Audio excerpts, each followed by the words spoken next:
Hello and welcome. In this module, we introduce the most basic concepts and definitions of thermodynamics. We will begin with the definition of a thermodynamic system. A thermodynamic system is the collection of all materials involved in a particular process we wish to study. Everything that lies outside of the system, the rest of the universe, is referred to as the surroundings. You can think of the system as performing on a stage, and we, as observers, watch it from the surroundings and measure certain properties of the system. Separating the system from the surroundings is a distinct interface known as the boundary or walls. Walls may allow certain interactions between the system and the surroundings and disallow other interactions. Depending on the nature of the boundaries between a thermodynamic system and its surroundings, we classify systems into three types: open, closed, or isolated ones. An open system is one with boundaries that allow the exchange of both matter and energy with its surroundings. A living cell, which can both take in nutrients and expel waste while also exchanging energy with its environment, is an example of an open system. On the other hand, a closed system possesses a more restrictive boundary. While it still allows the exchange of energy with its surroundings, it prevents the transfer of matter. An illustration of a closed system is a gas mixture within the cylinder of an external combustion engine. As the gas expands, it exchanges energy with its surroundings by performing work, yet it remains confined within the cylinder, preventing any exchange of matter. Lastly, an isolated system is characterized by boundaries that block both energy and matter exchanges with its surroundings. Such a system remains in complete isolation with no interaction with anything outside its boundaries. Imagine a hot beverage in a perfect double-walled vacuum-sealed thermos. That's an isolated system. In the context of thermodynamics, work is one mechanism through which a thermodynamic system can exchange energy with its surroundings. Mechanical work occurs when there is motion against an opposing force, such as lifting a weight against the pull of gravity.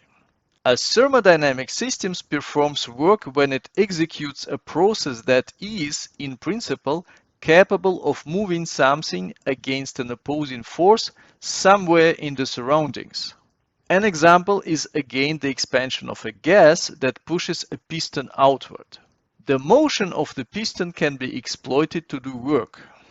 Work in thermodynamics is not limited to mechanical work alone. For instance, a chemical reaction in a battery can perform work by causing an electric current to pass through an electric circuit. This electric work can also be converted into mechanical work. Work can be done not only by the system, but also on the system. Work is done on the system when a force in the surroundings causes a displacement in the system along the direction of the force. Examples of work done on the system includes compressing a gas or charging a battery with a current flowing across an electric potential. In principle, whenever work is done, it can always be carried out in such a way that a weight in the surroundings is raised in the gravitational field when work is done by the system, or lowered when work is done on the system. This is the signature of work as an energy exchange mechanism. The second mechanism of energy exchange between a thermodynamic system and its surroundings that is considered in thermodynamics is heat. In thermodynamics, we understand heat as the energy flow across the boundary between the system and surroundings due to a temperature difference between the system and the surroundings. Heat flows spontaneously from regions of higher temperature to regions of low temperature. Note that the amount of energy transferred as heat is also called heat. This definition of heat is somewhat problematic because it uses the concept of temperature. As you will see further, we will use the concept of heat to describe the concept of temperature. However, the goal of this course is not to formulate a strictly defined theoretical system of thermodynamics, but to give you some practical knowledge and skills that can help you to use thermodynamics to your advantage. Therefore, we believe that your existing understanding of temperature and heat is sufficient for the purposes of this course. The difference between work and heat becomes quite clear when we view these energy transfer mechanisms from a microscopic perspective. In molecular terms, heating is the energy transfer that involves disordered, seemingly random molecular motion in the surroundings. This chaotic motion of molecules is called thermal motion. When a cooler system is exposed to hotter surroundings, the vigorous thermal motion of the molecules in the surroundings stimulates the molecules in the cooler system to move more vigorously, increasing their energy. Conversely, when a system heats its surroundings, its molecules simulate the thermal motion of the molecules in the surroundings. The energy transferred between a system and its surroundings as heat originates from the thermal motion of molecules.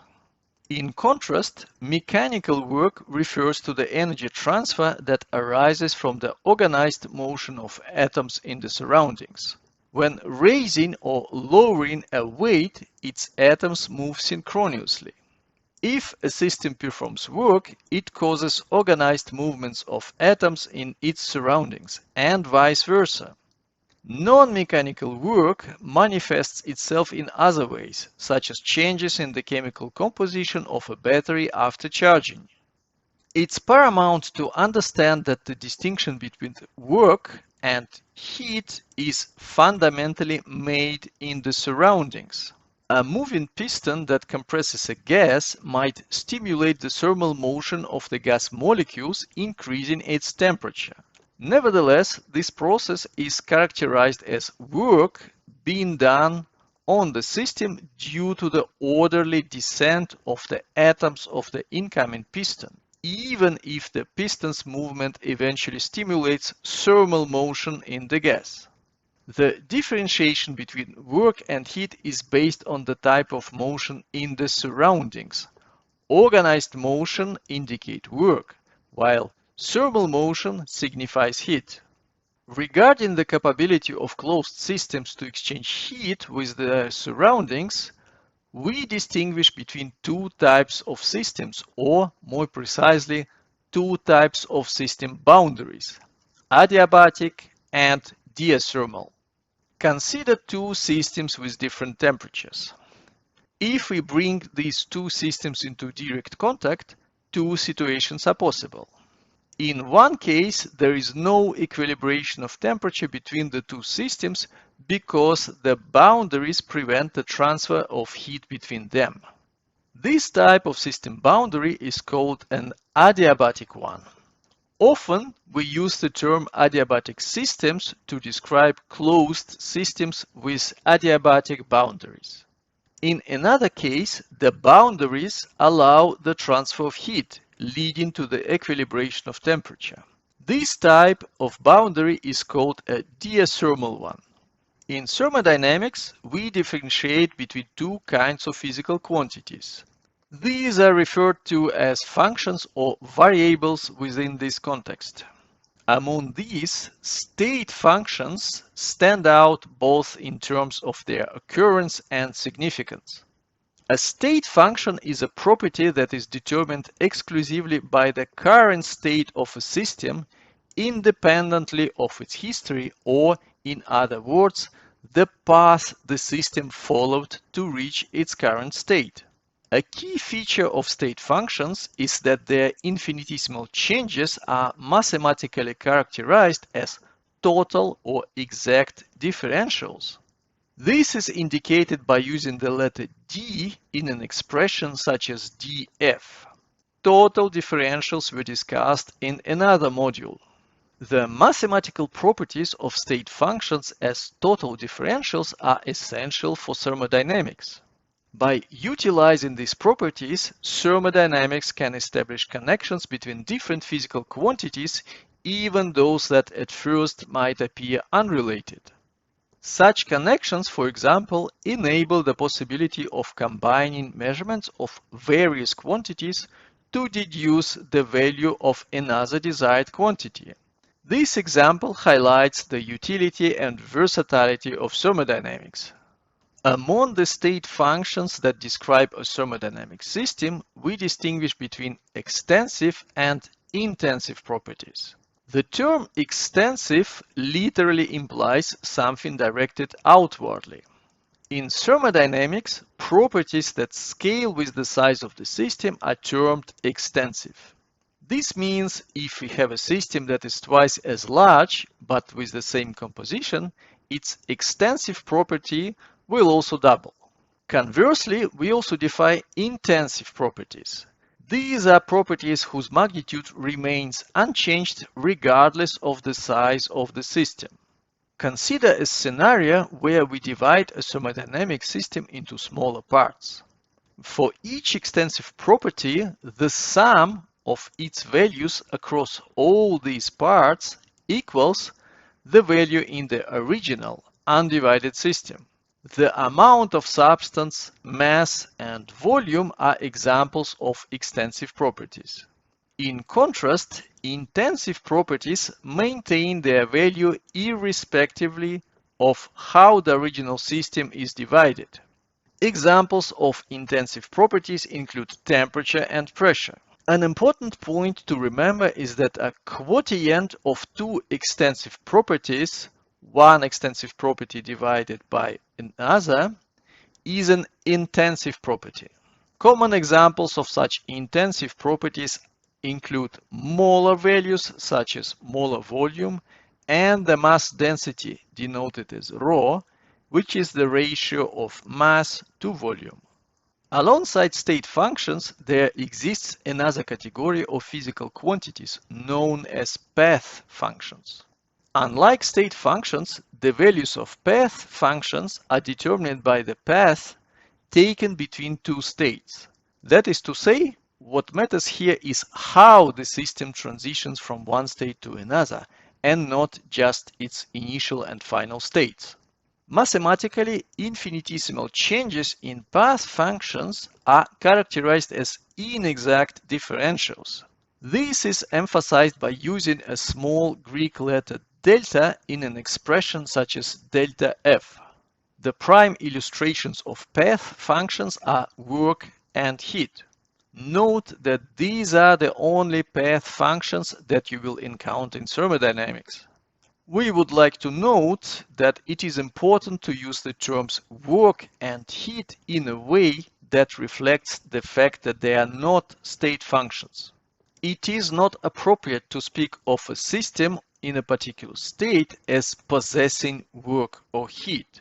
In each case, the energy transferred as work or heat relates to the path being taken between states, not the current state itself.